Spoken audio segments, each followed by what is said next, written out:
L1A and L1B, which one is a better option?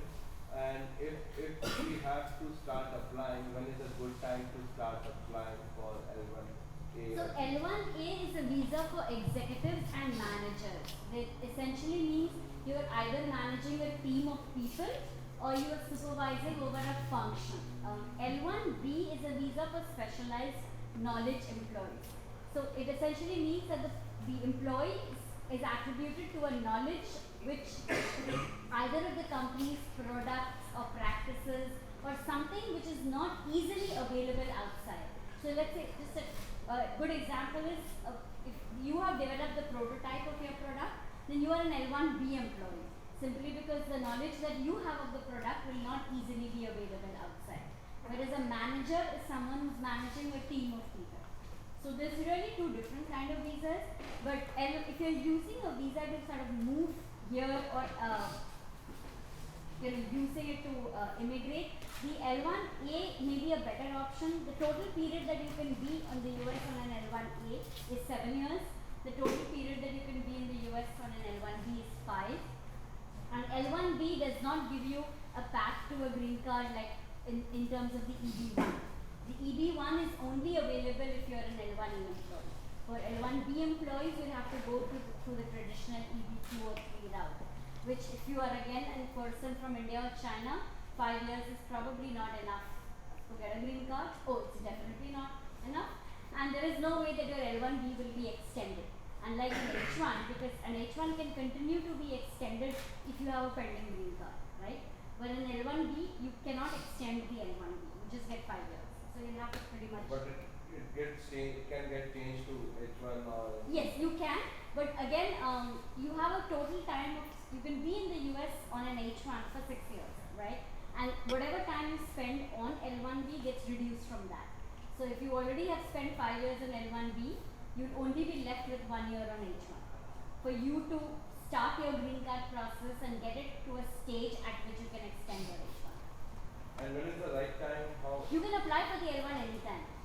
There is no right or wrong time. How long does it take for paperwork and stuff? It depends in terms of the government processing. Actually, currently L1s are taking just about a month, which is pretty quick. Usually it wasn't. You still have the option to pay the government an extra amount to expedite your case if you want a response within 15 days. But since regular processing is taking about 30 days, you will not have the need to expedite. Yes. Sorry, I must have missed this, but two questions. One, can a small company file a L1A? And two, what's the job description of L1A? So small companies, yes, owners, small businesses can file an L1. They're just a little harder in terms of the documentary requirements and stuff. It's more extensive. What was your next question? Sorry. What is the job description? You said The job description has to be, for an L1A, you either have to be a manager or you have to be an executive. Executive means? Executive means you're managing a function. For a small company, until very recently, the L1 executive position was almost suicidal. They wouldn't really buy the argument. But we've had recent amendment, positive amendment in case law, where L1s for executive functions for small companies have also been upheld. So definitely, I mean, it's small companies, the regulations specifically provide that small companies can take advantage of L1s. But again, as long as you're able to document that the person is going to be managing over people, maybe outside contractors. So you don't necessarily have to manage full-time employees. You can even manage contractors, vendors, third parties. It's definitely a possibility. Okay, so how do I Okay, we'll start. Take one, yeah. I'm on B2 visa. Which visa? B2. Okay. And I'm switching to F1. Okay. But I wonder, can I register a company or incorporate on before? On the B1? You can actually incorporate. I'm kind of a little conservative. I would rather not go ahead and have someone incorporate the company. The other reason is when you're incorporating, there is a part of the process for incorporations that require you to give your social security numbers for incorporators and stuff. and most people on B1s will not really have a social. So I would also suggest you speak with with an attorney who does incorporations, because they sometimes they act as incorporators on your behalf and do that. But regardless, even if you incorporate, you definitely want to not be working for it. You can incorporate the company, maybe leave, but come back on the right visa whenever you're ready. But do they think I have intention to immigrate if I'm incorporating on B2 and No, it switching? doesn't have anything to do with the intent to immigrate. Yeah. But intent to immigrate is a combination of a lot of factors. So they are all I'll take each one first. My question is about just getting a H1B or a green card depends on the reputation of the company. Repetition to a certain, I mean, it should be a bona fide petition. It does not mean that a small company can't file one, or a big only the big one is responsible. As long as you show that your case is genuine, there is work for the company. I've done H1 for 2 members. That by itself does not disqualify you. For H1B holders, if you want to apply for O1, do you have any problems with staying with your employer? Like when, let's say, you get O1. You can actually continue to work for your employer on the O1. And can I use the fact that I have O1 later to be with my employer and apply for a green card? If your employer, yes, you can. Okay. Because I cannot apply for myself for a green card, right? EB1, extraordinary ability, you can. Okay. You can self-petition too, but it's always nicer to have a company petition. Okay. Okay, I'll do it order-wise and I can go. Yeah. So since I apply for H1B, my college, being a citizen, H1B, how much time pass to get H1B and you apply for the green card? You can, once you start working for the company can start the company can file your green card at any time. They can, you don't have to wait for any minimum number of time. They can actually start working on your green card even before you join them. Because the H1 and the green card are two entirely different processes. One has nothing to do with the other. How long does it take to apply for the green card? That is the question. That depends on a lot of, that depends on your nationality first and foremost, which country. Depends on where the visa bulletin is. It can be a long process.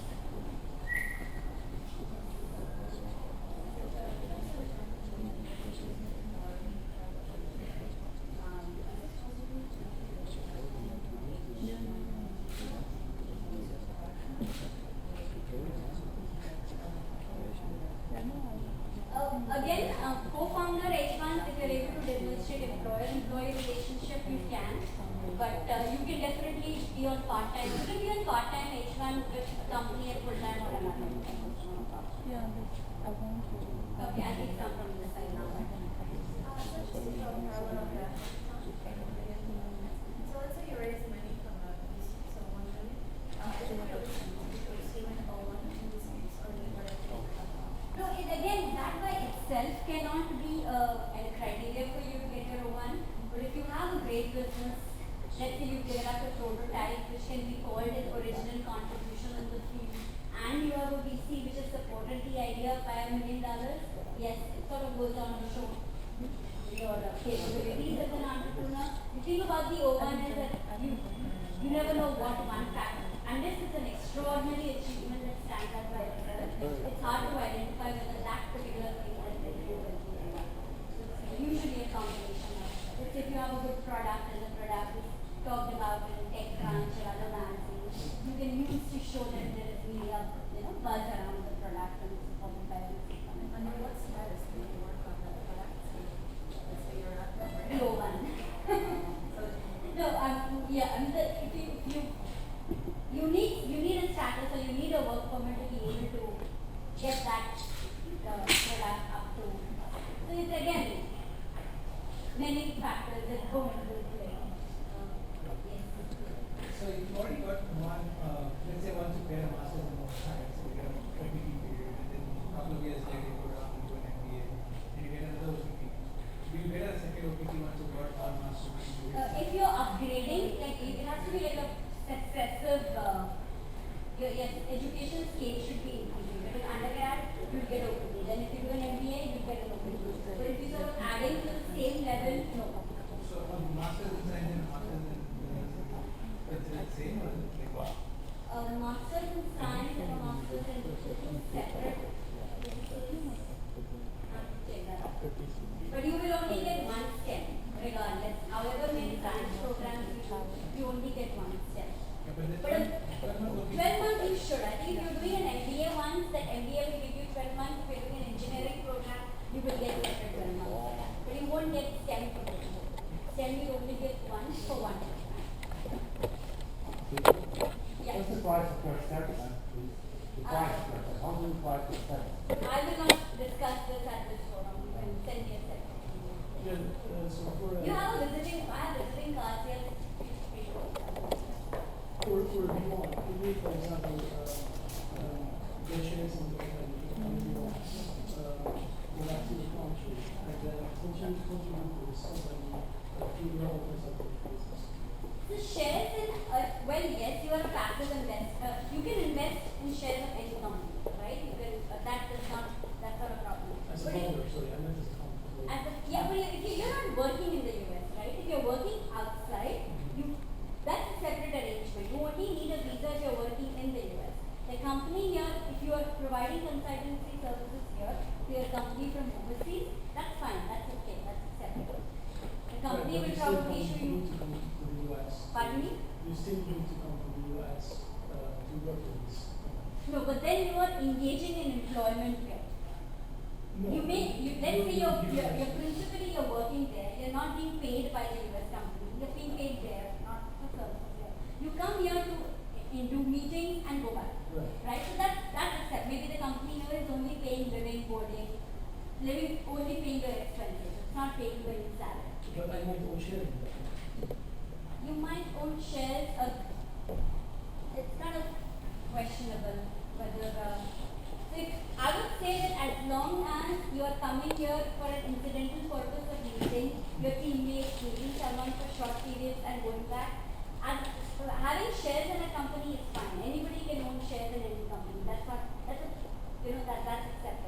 But keep your stay here to as little as possible only for the limited purpose and go back and work from there. That probably would be an acceptable situation, yes. So you said if you are Canadian or Mexican, you can work on a TN visa. Yes. But can you also get you need sponsorship? Can you also get salary?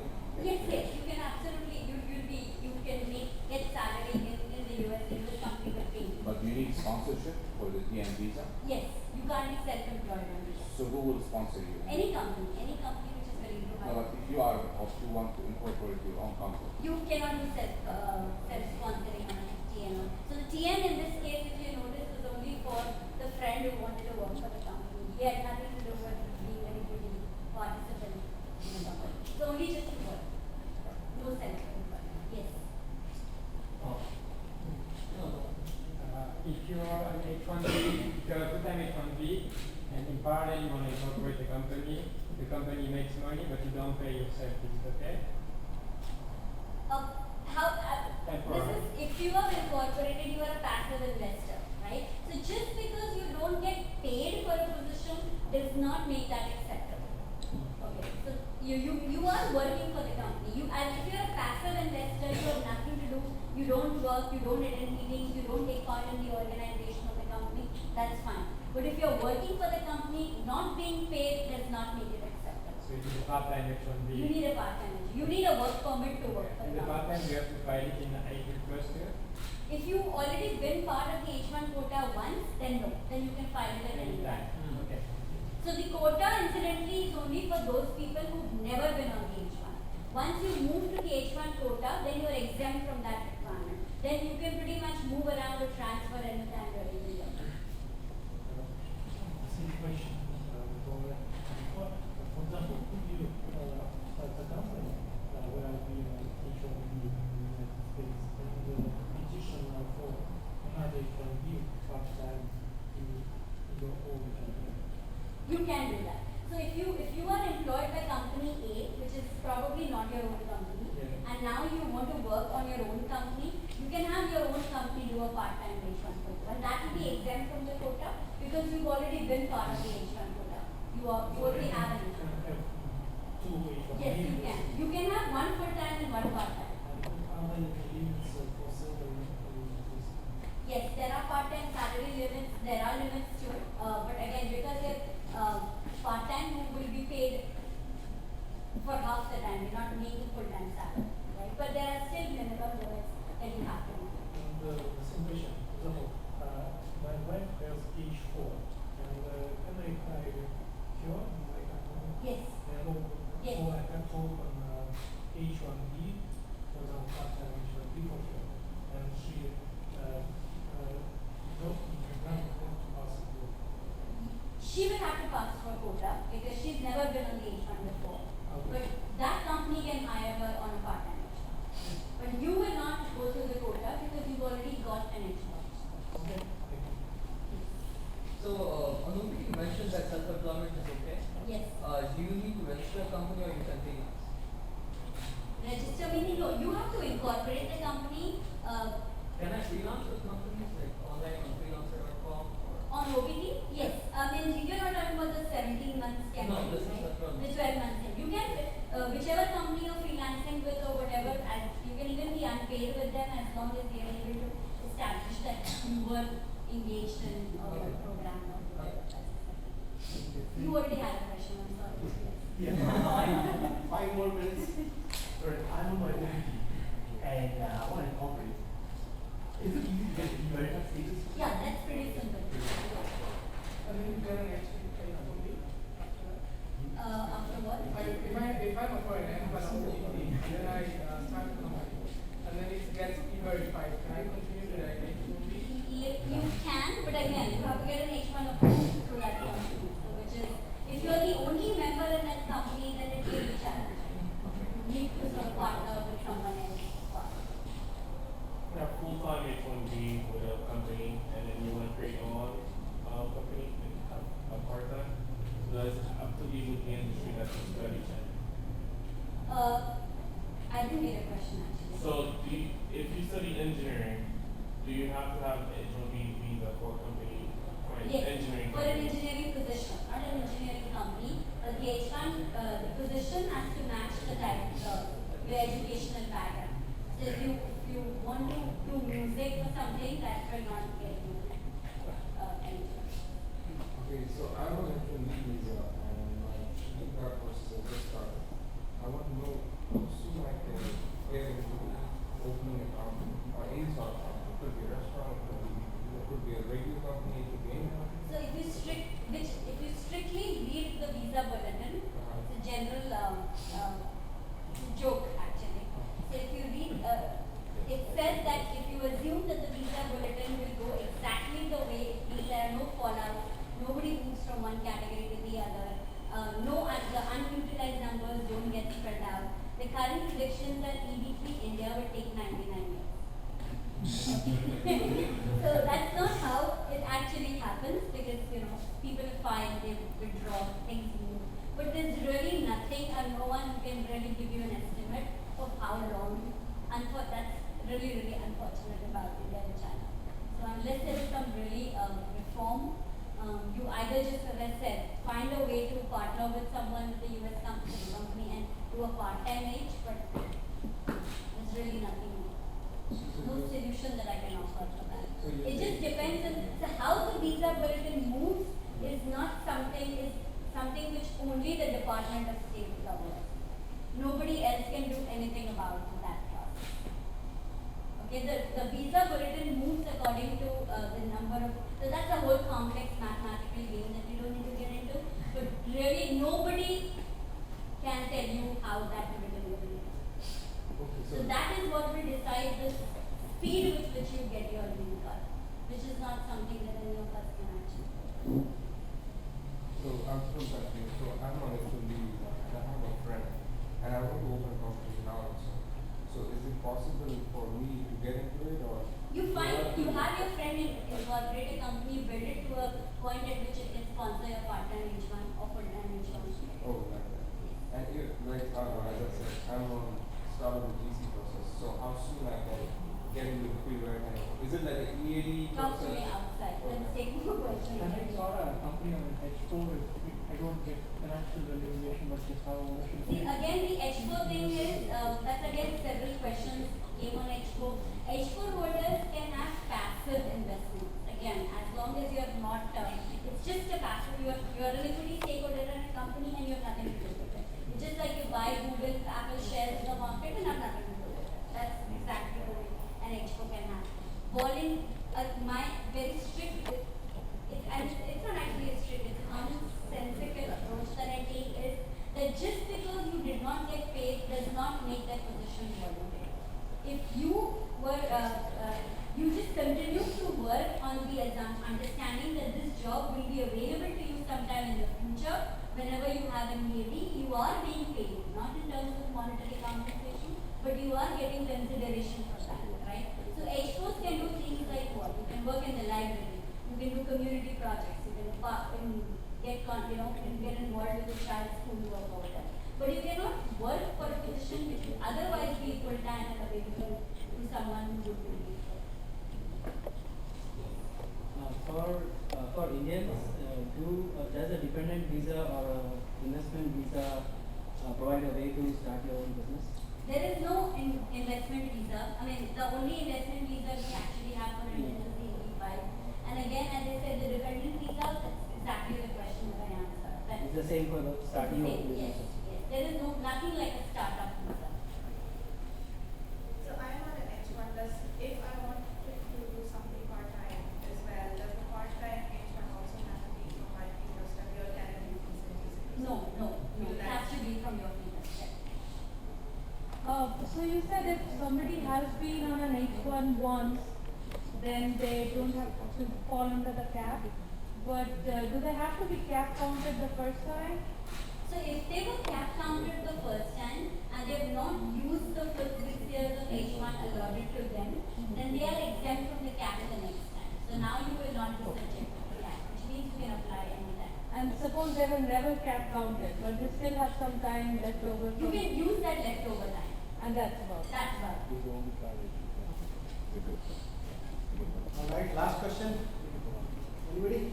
Can we claim this membership, this meetup as a O1? You can try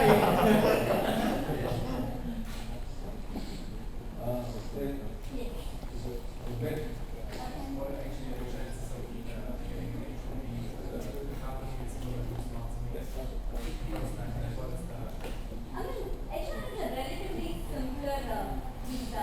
There is student with the company. You mean chances as in terms of what are the chances that you make through the lottery? That really is a game that we have to play. We haven't started it yet.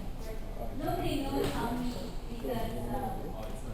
It's also interesting. The 60,000 number is not really the exact number. So there is a number that is reserved for Chile and Singapore every year.